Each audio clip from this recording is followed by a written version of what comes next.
Hello students, welcome to our first year class of integral calculus. पिछले turn पर हमने दो एग्जांपल्स देखे थे जिसमें हमने area under the curve find out किया था।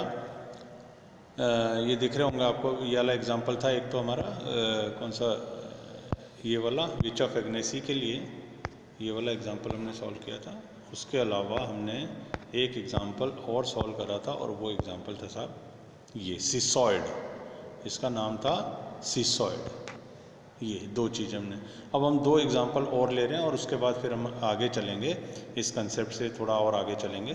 तो देखें, दो एग्जांपल हम लेना चाह रहे हैं, वो ये वाले एग्जांपल्स हैं। तो सबसे पहले ये एक एग्जांपल देखें आप। Find the area of the loop of the curve a Y square is equal to x square A minus x. ये है कर्व। अब जो चीज़ मैं आपको बताना चाह रहा था कि हर बार कर्व को ट्रेस हम कर सकें बड़ी जल्दी से और उसका फ़ोटो देख सकें, इतना आसान नहीं होता।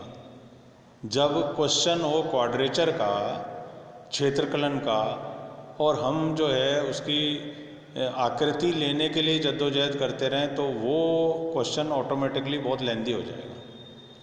तो अब जो है आपको इस तरीके से देखने की कोशिश करनी है कि यदि तो नाम दे रखा है कर्व का, जैसे विच ऑफ एग्नेसी था फर्स्ट क्वेश्चन हमारा, सेकंड था सीसॉइड था, ये दे रखा तो बहुत अच्छी बात है। और अगर नहीं दे रखा तो हम जो है जस्ट उसकी सीमाएं देख करके ही क्वेश्चन को सॉल्व करने की कोशिश करेंगे। तो देखिए साहब, ये जो क्वेश्चन आपके सामने A Y square is equal to x square A minus X, इसमें हमने क्या करा, वाई की घात सम है। सबसे पहले देख लो, वाई स्क्वायर है ना, वाई की घात सम है। जब वाई की घात सम है तो कर्व एक्स अक्ष के पारित समित होता है। अभी तीसरा क्वेश्चन वही चल रहा है जिसमें कर्व एक्स के पारित, एक्स एक्सिस के पारित समित है।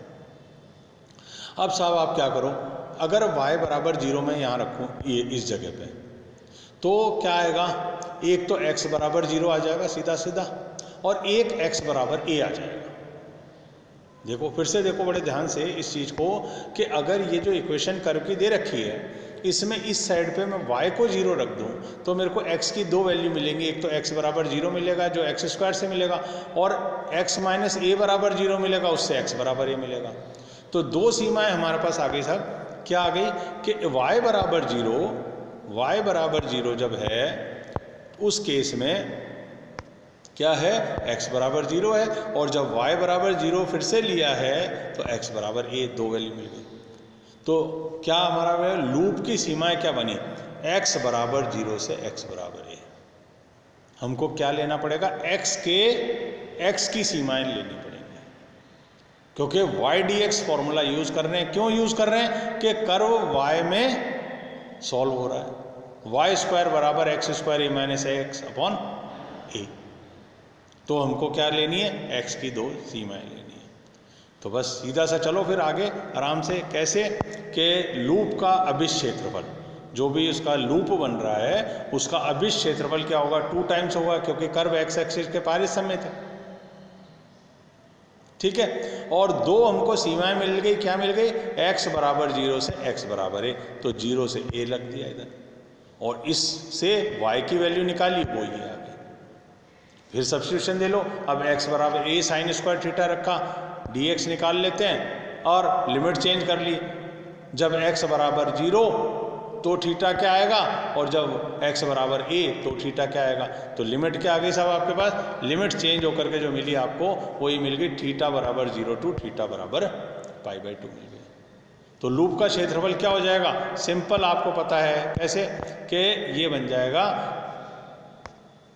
2 टाइम्स, क्योंकि सिमेट्रिक है, 0 टू π/2 fx dx। ये पूरा बन गया। तो अब क्या बन गया, sine cube theta cos square theta.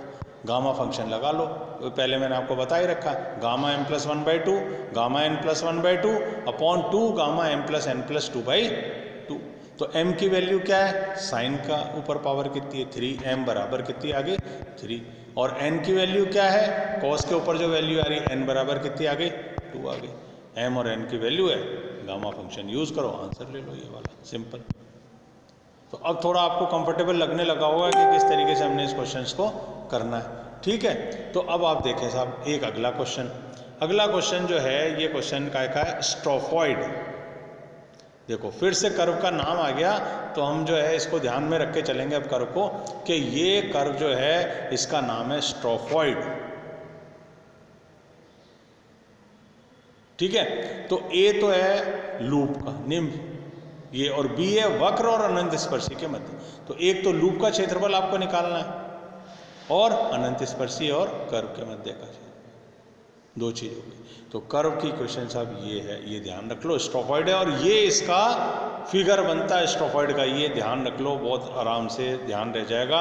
और x बराबर माइनस ए इसकी एसिम्पटोट होती है, और एक लूप ये बना, और area under the curve and the asymptote ये वाला एरिया, जो ये वाला पूरा एरिया ये बना। तो दो एरिया आपको फाइंड आउट करना है। तो सबसे पहले तो y के लिए सॉल्व कर लो इसको, फिर y की घातें सम है, y की घात क्या है सम है, देखो सम है कि नहीं है y पे पावर 2 है, इधर भी y पे पावर 2 है, अतः यह x अक्ष के पारिसमित होगा। फिर से x अक्ष के पारिसमित हो गया। अब मैंने आपको क्या बताया था एसिम्पटोट निकालने का छोटा तरीका, कि नीचे ऐसी वैल्यू रखो कि y 0 पे पहुंच जाए। तो x प्लस ए नीचे है ना, तो अगर x बराबर माइनस ए रख दूं तो माइनस ए प्लस ए 0 हो जाएगा, तो y किस पे पहुंच जाएगा इन्फिनिटी पे पहुंच जाएगा। फिर से समझ लो मैं क्या कह रहा हूं, मैं ये कह रहा हूं कि जब आपको शॉर्ट तरीके से एसिम्पटोट निकालना पड़ ही जाए, तब आपको अगर कर्व इस फॉर्म में जम जाए, y बराबर एफ एक्स के फॉर्म में यदि कर्व जम जाए पॉसिबल हो, तो उस केस में आप ऐसा कुछ करो नीचे 0 बन जाए। तो x बराबर a माइनस ए अगर मैं यहाँ रखता हूँ तो y इन्फिनिटी पे पहुँच जाता नहीं पहुँच जाता, तो x बराबर माइनस ए अनंत स्पर्शी हो जाएगी उसकी, ये x बराबर माइनस ए अनंत स्पर्शी हो गई। तो देखो दिख रही है नहीं दिख रही है x बराबर, क्योंकि a तो यहाँ आ रहा है और माइनस ए यहाँ आ रहा है, तो इतनी दूरी पर ये जो है आपकी लाइन दिख रही है ना x बराबर माइनस ए, ये अनंत स्पर्शी बन गई। हो गया काम। अब साब लूप की सीमाएं देख लो, सीमाएं क्या होगी x बराबर 0 और x बराबर है, सिंपल है निकालना। एक तो x बराबर 0 आ जाएगा, यहाँ से जब y बराबर 0 रखेंगे तो ये वाला ये और ये लग जाएंगे साथ में। और दूसरी बार क्या होगा साहब, दूसरी बार ये होगा कि y बराबर 0 कब होगा, y बराबर 0 रखेंगे तो x बराबर क्या आ जाएगा, इससे a आ जाएगा। तो लिमिट क्या हो गई 0 to a, एसिम्पटोट हो गया ये। और कर्व y में घात सम है, इसलिए x अक्ष के पारिसमित होगा। ये तीन चीज आपने पकड़ ली। ठीक है साहब, अब लूप का क्षेत्रफल निकालना है, 2 टाइम्स कर दो, ऊपर भी जैसा है नीचे भी जैसा है। तो 2 टाइम्स ये 0 से चला कहाँ तक पहुंचा x बराबर a तक, इन दोनों के बीच में लूप है ना, तो 0 to a चला दो, y की वैल्यू रख दो, dx रख दो, बस कुछ भी नहीं है, हो गया क्वेश्चन। कैसे, x बराबर a sine theta low, limit change करो, ये बन गया, और लास्ट में आकर के आपका जो है ये बन गया, ये बन गया। ठीक है, और इसको जो है आप गामा फंक्शन से जैसे भी सॉल्व करना चाहो, ये करना जानते हो, सब सॉल्व करना जानते हो इसको। तो पहले तो अलग ही कर लो इसको, A square sine theta D theta, तो साइन की पावर तो हो जाएगी m बराबर 1, कॉस है नहीं, और दूसरी बार साइन स्क्वायर थीटा, तो साइन की पावर हो जाएगी 2, यानी m बराबर 2, कॉस है ही नहीं। बस उस मेथड से इसको सॉल्व कर लो सिंपली, क्योंकि 0 to π/2 लिमिट है, गामा फंक्शन तो लगाना पड़ेगा, और गामा फंक्शन की प्रैक्टिस कर लो तो कोई दिक्कत ही नहीं है इसको सॉल्व करने में, इस इंटीग्रेशन को। तो ये आपका जो है मान आ जाएगा 1, किसका, लूप का क्षेत्रफल। कौन सा लूप, ये वाला लूप जो है इसका क्षेत्रफल आ गया। उसके बाद ये वाला एरिया निकालना, तो ये एरिया जो निकालना है उसको अपन इस तरीके से देख लेते हैं कि ये देखें, ये कि वक्र OP' और R पर किसी बिंदु का भुज ऋण है, ये क्या है, नेगेटिव ऋण है, तो y बराबर ये आ गया। वक्र और उसके अनंत स्पर्शी के मध्य का क्षेत्रफल, लिमिट क्या चलेगी साहब, लिमिट क्या चलेगी, ये 0 से -a तक जाएगा x, ये 0 to -a to 0, ये स्टेप यूँ चलेगी नहीं, तो -a to 0 चलेगी। और ये रहा ये वाला वैल्यू, कौन सी जो पहले रखी थी, ये y की, और ये आपका ये सॉल्व करने के बाद ये आ गया। और इसको सॉल्व करने के लिए x बराबर -a sin थीटा रखेंगे तो dx ये बन जाएगा। सॉल्व करते जाओ, बिल्कुल सिंपल क्वेश्चन है, कोई प्रॉब्लम नहीं आएगी। यहाँ तक आने के बाद वही आपने जो है ऊपर करा था ना, जैसा इसको सॉल्व करने के लिए वैसा ही यहाँ करना। तो खास बात इस क्वेश्चन में और कुछ भी नहीं है, खास बात इसमें यही है कि OP' पर किसी बिंदु का भुज ऋण है, ये देखना आपने। तो भुज ऋण है तो OP', ठीक है। O ये P' और R कोई पॉइंट मान लो आगे है, तो उसके कोटि और भुज दो चीज होती है ना। भुज क्या होता है, y की वैल्यू भुज। तो ये यहां पर जो है आप देखोगे कि x की वैल्यू इस तरफ नेगेटिव आ रही है सारी,